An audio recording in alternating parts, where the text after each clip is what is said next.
നമ്മൾ ആരും തന്നെ മൊബൈൽ ഫോൺ ഉപയോഗിക്കാത്ത ആരും ഇന്ന് ഇന്ത്യയിൽ വളരെ ചുരുക്കമാണ്. പ്രായം ചെന്ന വ്യക്തികൾ പോലും ഇപ്പോൾ മൊബൈൽ ഫോൺ ഉപയോഗിക്കുന്നുണ്ട്. എന്നാൽ ഈ പ്രായം ചെന്ന വ്യക്തികൾ ഉപയോഗിക്കുന്ന മൊബൈൽ ഫോണിനൊരു പ്രത്യേകതയുണ്ട്.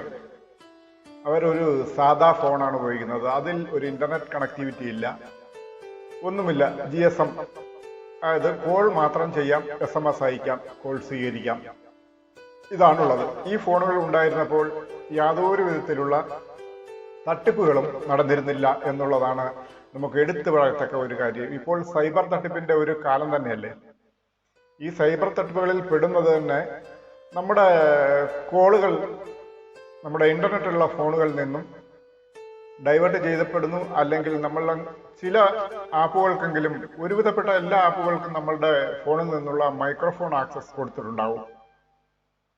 ആ മൈക്രോഫോൺ ആക്സസ് കൊടുത്തിരിക്കുന്നത് വഴി അവർക്ക് നമ്മുടെ ഫോണിലെ സംസാരങ്ങൾ റെക്കോർഡ് ചെയ്യാനും അല്ലെങ്കിൽ ഫോണിനെ അവർക്ക് നിയന്ത്രിക്കാനും ഒക്കെ സാധിക്കും എന്നാണ് പുതിയ വിലയിരുത്തൽ പറയുന്നത്. അതനുസരിച്ച് നമ്മുടെ BSNL ഒരു താക്കീത് നമുക്ക് തരുന്നുണ്ട്. നമ്മൾ ഫോൺ ചെയ്യുന്ന അവസരത്തിൽ ഇന്റർനെറ്റ് ഓഫാക്കി ഇട്ടാൽ ചില സംവിധാനങ്ങൾ അതിൽ നിന്ന് നമുക്ക് ഒഴിവാക്കി നിർത്താൻ സാധിക്കും. എന്ന് വെച്ചാൽ ചില ട്രാപ്പുകളെ നമുക്ക് ഒഴിവാക്കി നിർത്താൻ സാധിക്കും എന്നാണ് BSNL നമ്മളോട് പറയുന്നത്. നമ്മളോട് അങ്ങനെ ഒരു സെറ്റിംഗ്സ് ചെയ്യാനും അവർ ആവശ്യപ്പെടുന്നുണ്ട്. ആവശ്യപ്പെട്ട ആ സെറ്റിംഗ്സ് എന്താണെന്ന് ഞാൻ വഴിയെ പറഞ്ഞു തരാം. നിങ്ങളുടെ ഫോണിൽ എങ്ങനെ ചെയ്യാൻ പറ്റും എന്ന് ഞാൻ പറഞ്ഞു തരാം. അതിനു മുമ്പ് ഇതുകൊണ്ടുള്ള ചില ദോഷങ്ങൾ നമുക്കൊന്ന് പരിചയപ്പെടാം. നമ്മുടെ ഫോണിൽ ഇന്റർനെറ്റ് ഓണാക്കിയിട്ടിരിക്കുമ്പോൾ എന്താണ് ദോഷങ്ങൾ എന്ന് നമുക്ക് ഒരുവിധപ്പെട്ട എല്ലാവർക്കും അറിയാമായിരിക്കും. എങ്കിലും അറിവില്ലാത്തവർക്ക് വേണ്ടി നമുക്കൊന്ന് വിശകലനം ചെയ്യാം. അറിയുന്നവർ കാണണ്ട, നിർത്തിപ്പൊയ്ക്കോളാം. അപ്പൊ അറിയാൻ വയ്യാത്തവർ ഇതൊന്ന് ശ്രദ്ധിക്കുക. എന്തായാലും ഈ ഒരു ഇന്റർനെറ്റ് നമ്മുടെ മൊബൈൽ ഫോണിൽ നമ്മൾ ഫോൺ ചെയ്യുന്ന സാഹചര്യങ്ങളിൽ ഉണ്ടെങ്കിൽ ശ്രദ്ധിക്കേണ്ട ചില കാര്യങ്ങൾ എന്താണെന്ന് വിചാരിച്ചാൽ, നമുക്ക് പല ആപ്പുകളിലേക്ക് നമ്മൾ ഇന്റർനെറ്റ് ആക്സസ് കൊടുത്തിട്ടുണ്ട്. ആ ഇന്റർനെറ്റ് ആക്സസ് മുഖാന്തരം നമ്മുടെ ഫോണിലുള്ള ആപ്പുകൾ ബാക്ക്ഗ്രൗണ്ടിൽ വർക്ക് ചെയ്തുകൊണ്ടിരിക്കും എന്നുള്ളത് കാര്യം നിങ്ങൾക്ക് അറിയാമോ? നമ്മൾ ബാക്ക്ഗ്രൗണ്ടിൽ വർക്ക് ചെയ്യാനുള്ള ഒരു അനുമതി മിക്കവാറും എല്ലാ ആപ്പുകൾക്കും നമ്മൾ മൊബൈൽ ഫോണിൽ കൊടുത്തിട്ടുണ്ടായിരിക്കും. എങ്കിൽ മാത്രമേ ചില അപ്ഡേറ്റുകൾ സമയാസമയത്ത് വരികയുള്ളൂ, ചില നോട്ടിഫിക്കേഷനുകൾ നമുക്ക് സമയാസമയത്ത് വരികയുള്ളൂ.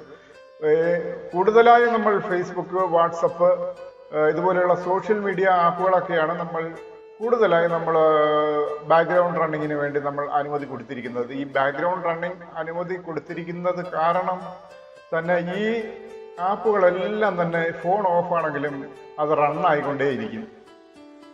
എന്നത് അതിന് ഫോണിന്റെ ബാക്ക്ഗ്രൗണ്ടിൽ പ്രവർത്തിച്ചുകൊണ്ടേയിരിക്കും. നമുക്കറിയില്ല. അതുകൊണ്ടാണ് ഓരോരോ നോട്ടിഫിക്കേഷനുകൾ സമയാസമയത്ത് നമ്മുടെ കൈകളിൽ എത്തിച്ചേരുന്നത്. ഫേസ്ബുക്കിൽ ആരെങ്കിലും മെസ്സേജ് അയച്ചാലോ, ആരെങ്കിലും നമ്മുടെ പോസ്റ്റിന് ലൈക്ക് ചെയ്താലോ, കമന്റ് ഇട്ടാലോ ഒക്കെ നമുക്കൊരു നോട്ടിഫിക്കേഷൻ വരുന്നത് ടിങ് ടിങ് എന്നൊരു ശബ്ദം കേൾക്കാം. ആ ശബ്ദം ഒക്കെ ഉണ്ടാകുന്നത് ഈ ബാക്ക്ഗ്രൗണ്ടിൽ ഇത് വർക്ക് ചെയ്യുന്നത് കൊണ്ടാണ്. പിന്നെ ഈ ശബ്ദം ഉണ്ടാകാതിരിക്കാൻ വേണ്ടി നമുക്ക് നോട്ടിഫിക്കേഷൻസ് വേണമെങ്കിൽ ഓഫ് ചെയ്ത് വെക്കാം. അങ്ങനെ ഈ നോട്ടിഫിക്കേഷൻസ് മ്യൂട്ട് ചെയ്ത് വെക്കുകയോ അല്ലെങ്കിൽ ശബ്ദമില്ലാതാക്കി വെക്കുകയോ ഒക്കെ ചെയ്യാം. അത് നമുക്ക് എല്ലാവർക്കും അറിയാവുന്നത് തന്നെയാണ്. എങ്കിലും വേണമെങ്കിൽ ഒന്നും കൂടി പറയാം. നമ്മൾ സെറ്റിംഗ്സിലോട്ട് പോയിട്ട് നോട്ടിഫിക്കേഷൻസ് ഓണാക്കി നോട്ടിഫിക്കേഷൻ മ്യൂട്ട് ചെയ്ത് വെക്കാം. അല്ലെങ്കിൽ അതിൻ്റെ വൈബ്രേഷൻ മാത്രമാണെങ്കിൽ വൈബ്രേഷൻ മാത്രം ഓണാക്കി വെക്കാം. ഇതൊക്കെ നമ്മൾ സാധാരണ ചെയ്യുന്നതാണ്. അതുപോലെ ചെയ്താൽ മതി. പിന്നെ ആ ഒരു നോട്ടിഫിക്കേഷൻ്റെ ടിങ് ടിങ് ശബ്ദത്തിന്റെ ശല്യം അങ്ങ് ഒഴിവായി കിട്ടും. ഈ ബാക്ക്ഗ്രൗണ്ടിൽ ഈ ആപ്പുകളെല്ലാം വർക്ക് ചെയ്യുന്നത് കൊണ്ടാണ് വാട്സപ്പിൽ വരുന്ന മെസ്സഞ്ചറിലും ഒക്കെ വരുന്ന സന്ദേശങ്ങൾ അപ്പോൾ നമുക്ക് അറിയാൻ പറ്റുന്നത്. ഈ മെസ്സഞ്ചർ അല്ലെങ്കിൽ വാട്സപ്പ്, ഫേസ്ബുക്ക് ഇതൊക്കെ ബാക്ക്ഗ്രൗണ്ടിൽ റൺ ചെയ്യുന്നത് കൊണ്ട് കുഴപ്പമില്ല. കാരണം അതൊക്കെ ട്രസ്റ്റഡ് ആയിട്ടുള്ള ആപ്പുകൾ തന്നെയാണ്. അവർ ഡേറ്റ ചോർത്തിയെടുക്കുന്നത് ഇല്ലെന്നാണ് അവർ വ്യക്തമായി നമ്മളോട് ഉറപ്പ് തരുന്നത്.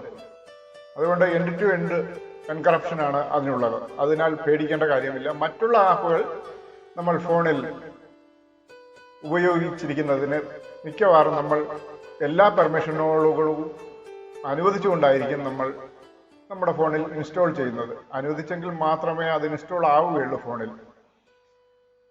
അത് കാരണം നമുക്ക് നമ്മുടെ ഫോണിനെ പോലും വിശ്വസിക്കാൻ പറ്റാത്ത ഒരു കാലഘട്ടമാണ്. നമ്മൾ ഇവിടെ ഫോൺ ചെയ്യുന്നതോ അല്ലെങ്കിൽ ഇവിടെ ഒരിടത്തിരുന്ന് നമ്മൾ സംസാരിക്കുന്നതോ ഒക്കെ ഗൂഗിൾ മുഖാന്തരം മറ്റു പല സ്ഥലങ്ങളിലും എത്തേണ്ടവർക്ക് എത്തും എന്നുള്ള ഒരു കാര്യം നിങ്ങൾ ഓർക്കുക. ഗൂഗിൾ എപ്പോഴും നമ്മളെ വാച്ച് ചെയ്തുകൊണ്ടിരിക്കുകയാണ്. അതുകൊണ്ട് തന്നെയാണ് ഈ ഫോണിൽ ഏറ്റവും കൂടുതൽ നമ്മൾ കാണുന്ന വീഡിയോകളാണെങ്കിലും എന്താണ് നമ്മൾ ഏറ്റവും കൂടുതൽ കാണുന്നത് അത് തന്നെ വീണ്ടും നമുക്ക് സജസ്റ്റ് ചെയ്ത് തന്നുകൊണ്ടേയിരിക്കുന്നത്. ഇങ്ങനെ ഒരു പ്രശ്നം ഉള്ളത് കൊണ്ടാണ്. നമ്മൾ ഏറ്റവും കൂടുതൽ ഇഷ്ടപ്പെടുന്നത് എന്താണെന്ന് ഗൂഗിൾ അത് തന്നെ മനസ്സിലാക്കുന്നു.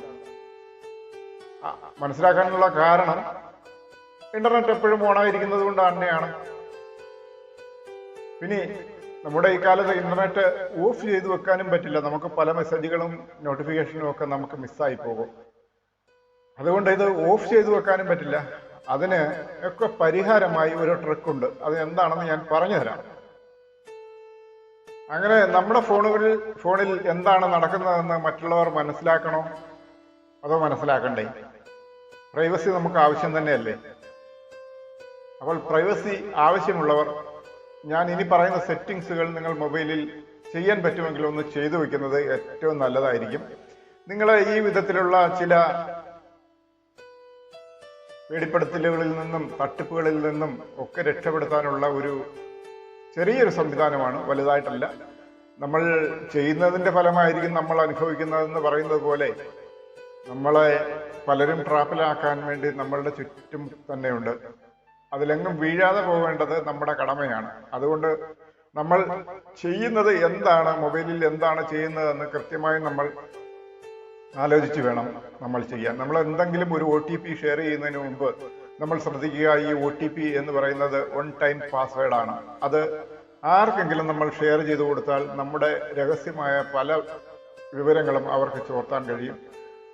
നമ്മുടെ മൊബൈൽ ഫോൺ തന്നെ അവർക്ക് ആക്സസ് ആയി കിട്ടും.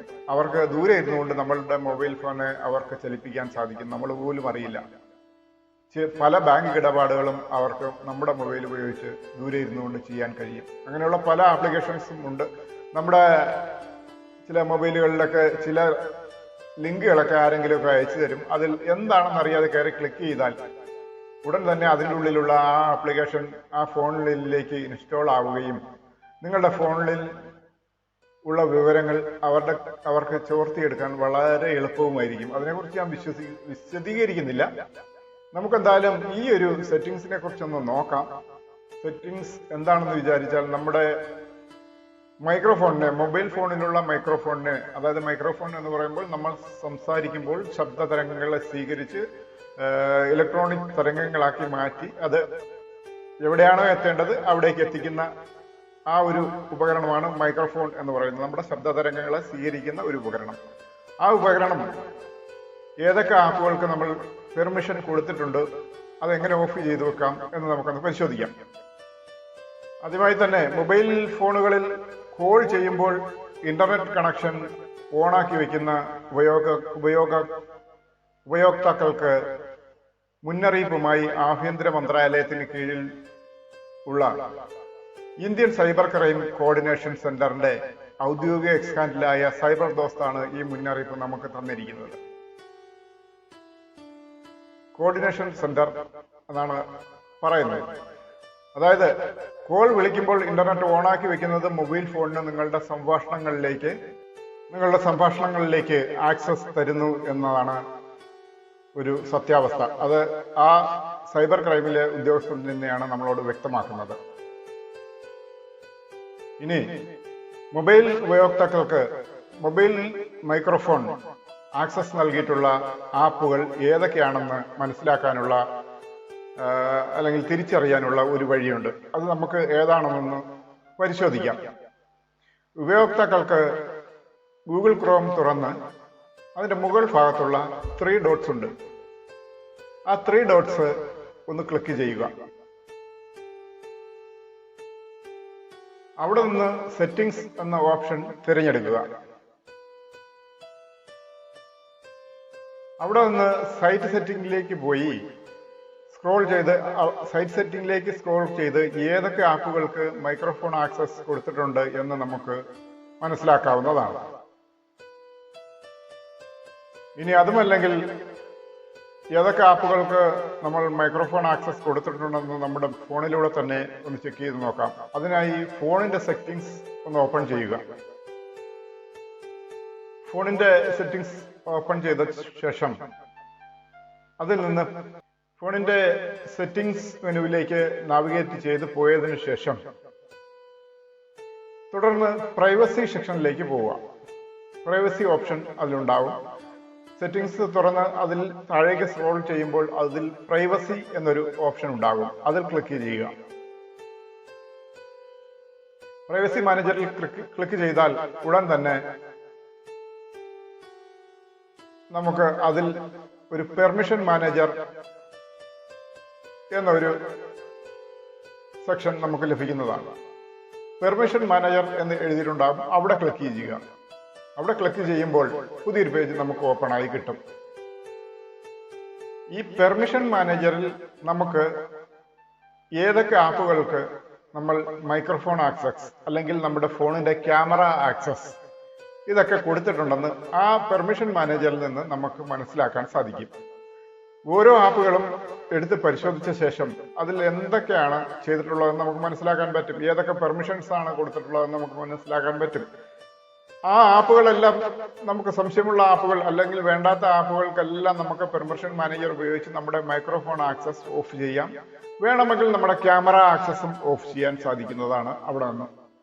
ഇനി ഇങ്ങനെ പോകുന്നത് കൊണ്ട് ഒരു പ്രയോജനമുള്ളത്, നമ്മുടെ ഫോണിൽ നമ്മൾ അറിയാതെ ആരെങ്കിലും തന്നെ എന്തെങ്കിലും ആപ്പുകൾ ഇൻസ്റ്റാൾ ചെയ്തിട്ടുണ്ടെന്ന് വെക്കുക. ഇൻസ്റ്റാൾ ചെയ്തിട്ടുണ്ടെങ്കിൽ അത് അവിടുന്ന് നമുക്ക് പെട്ടെന്ന് തന്നെ തിരിച്ചറിയാൻ കഴിയും. ഇത് ഏത് ആപ്പാണ് നമുക്ക് നമ്മുടെ ഫോണിൽ ഇല്ലാത്ത ആപ്പ് നമുക്ക് കാണുമ്പോൾ നമുക്ക് അതിൽ തിരിച്ചറിയാൻ പറ്റും. പെട്ടെന്ന് അത് തന്നെ ഓപ്പൺ ചെയ്തിട്ട് അതിൽ നിന്ന് ക്യാമറ ആക്സസോ അല്ലെങ്കിൽ മൈക്രോഫോൺ ആക്സസോ നിരോധിക്കുക. അതിനുശേഷം പിന്നീട് ബാക്ക് പോയിട്ട് ആ ആപ്പ് ഫോണിൽ നിന്ന് ഡിലീറ്റ് ചെയ്ത് കളയുകയാണ് വേണ്ടത് എത്രയും പെട്ടെന്ന്. അങ്ങനെ ഈ പെർമിഷൻ മാനേജറിൽ കാണാൻ സാധിക്കുന്ന ആപ്പുകൾ ഓപ്പൺ ചെയ്ത് അവിടെ കൊടുത്തിരിക്കുന്ന അനുമതികളിൽ നമ്മൾ വേണ്ടത് ഏതാണോ ഓഫ് ചെയ്യേണ്ടത്, അതായത് ഞാൻ മുൻപ് പറഞ്ഞതുപോലെ ക്യാമറ ആക്സസോ അല്ലെങ്കിൽ മൈക്രോഫോൺ ആക്സസോ രണ്ടും തന്നെ ഓഫ് ചെയ്ത് വെക്കാവുന്നതാണ്. പ്രത്യേകം ശ്രദ്ധിക്കുക, കോൾ ഓപ്ഷനിൽ പോയി നമ്മൾ മൈക്രോഫോൺ ഓഫ് ചെയ്യരുത്. അത്ര മാത്രമേ ഉള്ളൂ. ബാക്കി എന്തിന്റെ ഓഫ് ചെയ്താലും ഒരു പ്രശ്നവുമില്ല.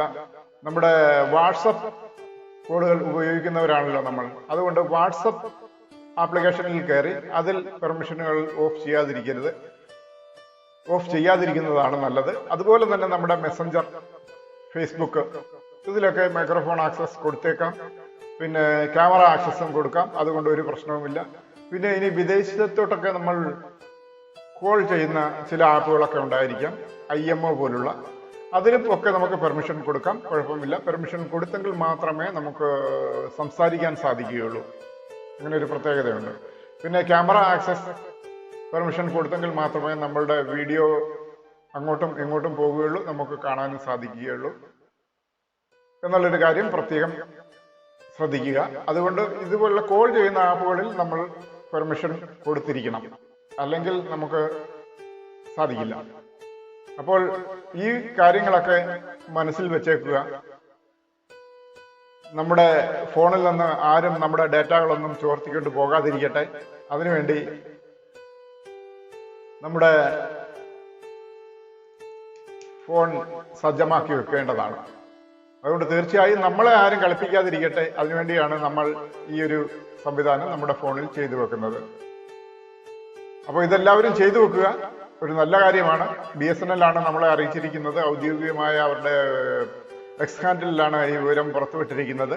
തീർച്ചയായും അതൊക്കെ ഒന്ന് ചെയ്തു വെക്കുക, ചെക്ക് ചെയ്ത് നോക്കുക. അപ്പോൾ നമസ്കാരം.